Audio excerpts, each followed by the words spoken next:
Chromosomes contain the long strands of DNA that carry genetic information. They are the unit of DNA replication in living cells. Typical prokaryotic cells contain a single circular chromosome. Eukaryotic cells with their much larger genomes have multiple linear chromosomes. The length and linear nature of eukaryotic chromosomes increases the challenge of keeping the genetic material organized and of passing the proper amount of DNA to each daughter cell during mitosis. During cell division, eukaryotic chromosomes condense into highly coiled four-armed structures.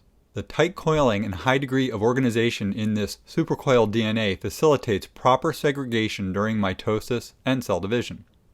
The earliest efforts to describe chromosomes were based on visible characteristics.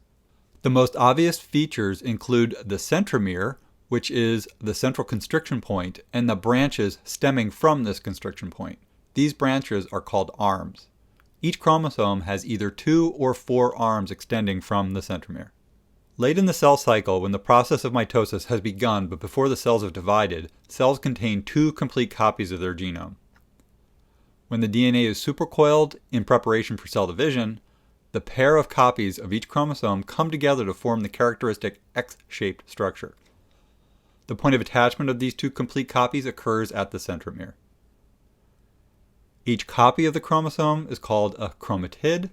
The 2 copies of each chromosome are called sister chromatids.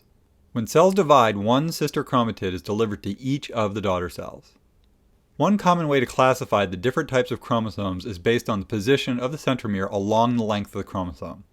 The classes in this system are metacentric, in which the centromere is in the middle of the chromosome, and the arms on either side of the centromere are equal in length.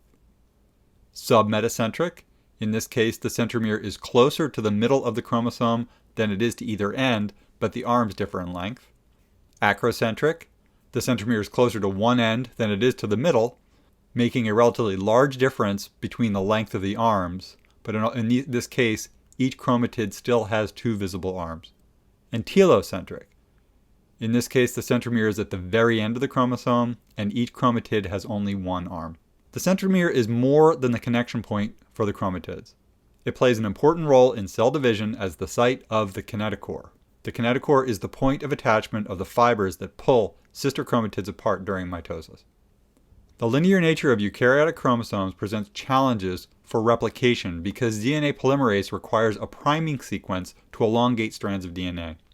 Without some mechanism of preserving the ends, the linear strands of DNA in eukaryotic chromosomes would become shorter every time a cell divides, resulting in the loss of genetic information. Preventing the loss of genetic material is accomplished by having lengths of repetitive, non-coding DNA at either end of the chromosome. These repetitive sequences are called telomeres, and they protect the rest of the strand from degradation during replication. The DNA of eukaryotic cells becomes supercoiled during cell division and needs to be uncoiled or relaxed for transcription and replication to occur.